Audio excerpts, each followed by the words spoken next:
جو تقریب حضور سے صحابہ سے ثابت ہے ضرور کرو ضرور کرو ضرور کرو. ابو علیہ بالنواجذ، اپنے دانتوں سے پکڑ لو اس کو. اور جو تقریب ثابت نہیں حضور سے اور صحابہ سے، یقیناً یہ کہیں باہر سے آئی ہے. یا تو ہمارا خاندانی پس منظر جو ہے، اکثر تو ہندوؤں سے مسلمان ہوئے. نمبر ایک، نکاح مسجد میں. حدیث موجود ہے ترمذی شریف کی روایت، اعلنوا ھذا النکاح واجعلوہ فی المساجد. نکاح کا اعلان عام کیا کرو، مسجدوں میں منعقد کیا کرو. میں حیران ہوتا ہوں کیوں نہیں علماء کرام نے اس کی طرف توجہ دلائی. عیسائیوں نے آج تک اپنے چرچ کی اور اپنے پادری کی عزت یہ رکھی ہے کہ شہزادے اور شہزادی کی شادی ہوگی وہ بھی پادری چرچ میں آئیں گے. نمبر دو، نکاح کے موقع پر کوئی دعوت طعام نہیں، کوئی ثابت نہیں. دعوت طعام صرف ایک ہے، وہ ولیمہ ہے. اور اس قدر معقول بات ہے، سب باپ اپنے سینوں پر ہاتھ رکھ کر سوچیں اور میری بات سنیں.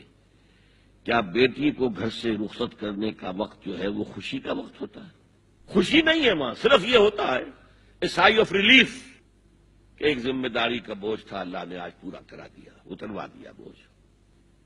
تو ان سے مرغ پلاؤ کھانا اور متنجن کھانا کوئی معقول بات نہیں ہے.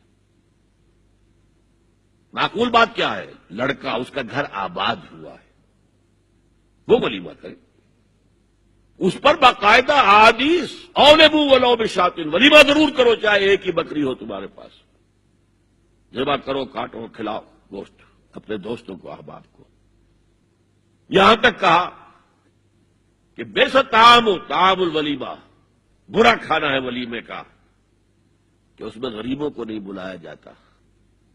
ظاہر بات ہے مسلی کھلانے کے لیے تو ولیمہ نہیں ہوتا، اپنے احباب کو، دوستوں کو بلایا جاتا ہے. پھر بھی میں تم سے کہتا ہوں کہ جسے ولیمے کے لیے بلایا جائے وہ اگر نہیں جائے گا تو اللہ اور اس کے رسول کے حکم کی نافرمانی کرے. تو جس رسول نے اتنی تفصیل سے حکم دیا ہو ایک دعوت کا، وہ دوسری دعوت میں بھی خیر ہوتا میں بیان کرتا. جب نکاح مسجد میں اور کوئی دعوت طعام نہیں تو بارات کا تصور خلاص. بارات کس بلا کا نام ہے؟ قرآن میں تو کوئی ذکر ہی نہیں، عربی میں یہ لفظ ہی نہیں. اجتماعی طرفین مسجد میں ہوا، نکاح ہوا. لڑکی کو، حضرت فاطمہ کو رضی اللہ تعالی عنہا، کچھ خواتین جا کر چھوڑ آئی تھی اس حجرے میں جو ایک انصاری صحابی نے حضرت علی کو دیا تھا. ان کا تو کوئی گھر بھی نہیں تھا. کوئی حضرت علی آئے ہوں اور آ کر وداع کرا کے لے کے گئے ہوں. چوتھی چیز، جہیز کا کوئی تصور اسلام میں نہیں. خالص ہندوانہ رسم، خالص ہندوانہ رسم، خالص ہندوانہ رسم. ہندوؤں میں کیوں ہے؟ وہ اس لیے ہے، معقول بات ہے کہ لڑکی کا وراثت میں کوئی حصہ ہی نہیں. وہ تو جب گھر سے نکل رہے یہ دے دلا کے رخصت کر دو. دان دہیج یہ خیرات ہے، لڑکی کا حق کوئی نہیں ہے گھر پر. اسلام میں تو لڑکی وارث ہے. والد فوت ہوں گے، وراثت تقسیم ہوگی. والدہ فوت ہوگی، کوئی ان کی ہے ملکیت، وہ تقسیم ہوگی. شادی کے موقع پر کوئی جہیز اسلام میں نہیں، قطعاً نہیں. غلطی سے حضرت فاطمہ کے جہیز کو جہیز کہہ دیا گیا. وہ جہیز کیا تھا؟ ایک پیسہ بھی حضور کے اپنی جیب سے نہیں تھا.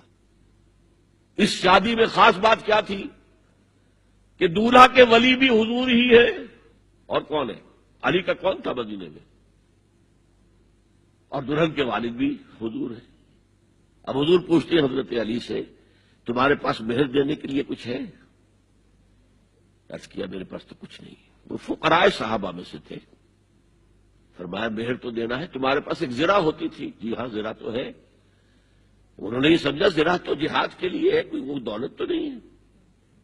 فرمایا جاؤ اسے بیچو یا گروی رکھ کے قرض لے کر آؤ. وہ گئے، حضرت عثمان نے خرید لی اور کچھ دنوں کے بعد واپس کر دی ہدیتاً. یہ زرہ میں ہدیہ آپ کو کر رہا ہوں. اس وقت اگر کہتے چھوڑو علی، کہاں تو لو میں پیسے دے دیتا ہوں تمہیں، تو ان کی طبیعت پر بار ہوتا.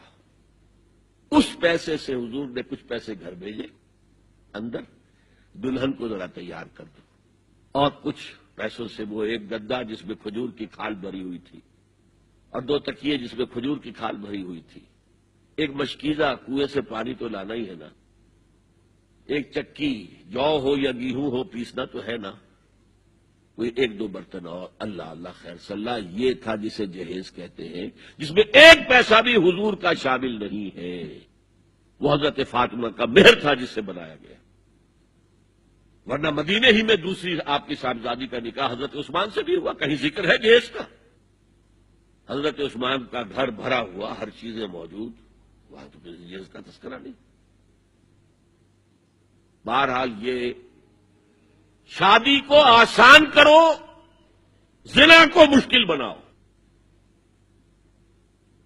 یہاں شادی کے لیے 9 من تیل ہوگا تو رادھا ناچے گی، ورنہ یہ کہ بڑی ہو رہی ہے، عمر ہو رہی ہے، سب کچھ ہو رہا ہے، لیکن کچھ تقاضے تو ہے نا، آخر کچھ تو کرنا ہوتا ہے نا، آخر کچھ نہ کچھ لوگوں کو تو کھانا کھلانا ہی ہوتا ہے نا، بارات تو آخر آئے گی ہی نا، کچھ نہ کچھ تو دینا ہی ہوگا، کچھ جوڑے کپڑے، کچھ یہ۔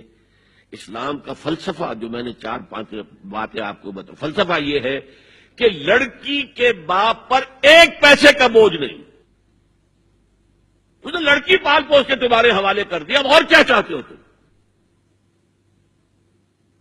سارا مرد آزماں مرد آفرین، مرد کو چیلنج دیا ہے، تم مرد ہو، مہر تم دو گے، اور سب سے بڑھ کر کیا ہو رہا ہے آج کل بھی ہوتا ہے، وہ ہمارے کچھ کام ہوتے ہیں اسلامی، وہ بھی ہے، کچھ وہی ہندوانہ پس منظر۔ نکاح کی محفل میں چھوارے کون لے کے آتا ہے؟ لڑکے والے، اور پلاؤ کن سے کھاتے ہیں؟ بھائی جس کو تمہیں مرغ پلاؤ کھلا رہا ہے وہ چھوارے نہیں بانٹ سکتا تھا؟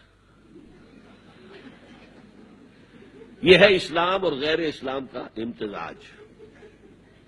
چھوارے لڑکے والے لے کر آئیں گے اور پھر دعوت اڑائیں گے لڑکی والوں کی طرف سے۔